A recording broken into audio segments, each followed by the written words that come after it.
Okay, I thought I'd talk a little bit about the board, or the storyboard or movie board.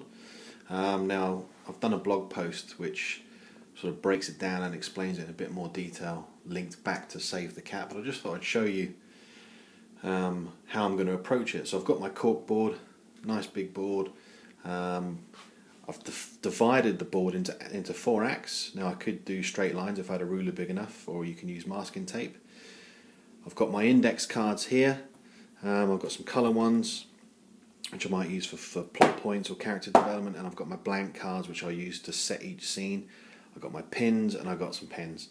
And all I'm going to do is define every single scene for each act. And on there, like the blog post describes, I'm going to talk about the characters that are involved in each scene, what the conflict is, and the plus or minus for each character, or certainly the primary characters. So the next time you see this board, I should have about 30 or 40 scenes mapped out. Now what it allows me to do is see where things aren't quite working or where I'm losing a connection, and of course I can move scenes around, which is great. That's what it's all about. Okay, so here she is now, my board, with about 23 scenes.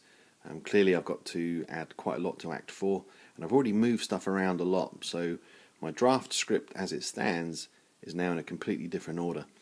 But I tend to find myself staring at this thing for hours on end, moving stuff around.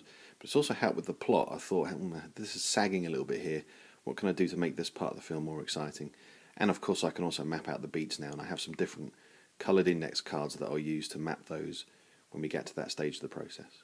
Hi, well, here's my board now that I've mapped out the 15 beats of my movie. Oh dear, you can see the white space, or rather the lack of white cards, I should say. There are areas where I need to actually write some scenes to hit those beats. Now, I still know where I want my movie to go. I kind of know the scenes, and I've actually written down what happens and the scenes that I already thought about, but actually onto the beat cards.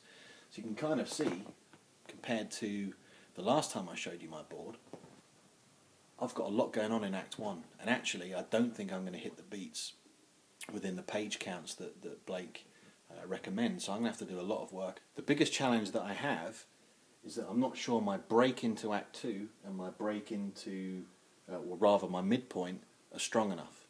And, you know, I kind of knew the mystery, how it unfolded and the pacing, but it's taking too long. Everything's crammed into Act 1 now.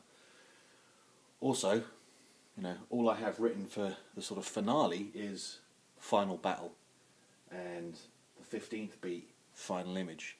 I think I'm going to need to write a little bit more than that, a bit more information. The good news at this stage is that my setup, I've got lots to say, I've got lots of things to do. I'm going to have to chop it. I'm going to have to decide what actually drives the story forward. And, you know, I've got a feeling that, for example, I have 3 scenes early on, which are sort of a flashback to Peter's childhood when he lost his sister, and the conflict between his family and the church when the church wouldn't allow his sister to be buried in their family plot. And that's one of the key themes, is this, he's not quite a pure atheist, but he's very, very cynical, and he's inherited this conflict with the church from his family because of a tragedy.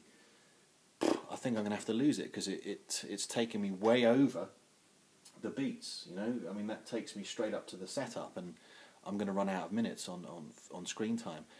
So I'm either going to have to scrap it completely, and actually Peter refers to that scenario later on during a discussion with the vicar, John Clement, and maybe I'm going to have to leave it as that, you know, it comes up in conversation, or maybe I'll weave in some dream sequences, because I do want this body going into the cemetery when strange stuff starts happening. I was thinking about maybe having Peter haunted in his dreams by his sister who's passed, and sort of reliving that time in his life that he'd kind of forgotten about, because now he's in his sort of late 30s. It's 30 years have gone by, and maybe that's the driver and one of the tools I'll use to convince the audience that, you know, Peter is going to undertake this task to solve the mystery of the cemetery. But we shall see. So I'll keep you updated on the board. In my next post, I'm actually going to talk about these beats, because that's the next part of the process, is defining those 15 beats, the rhythm of the story, and the things that we have to hit, and the sort of targeted page count. Okay, cheers.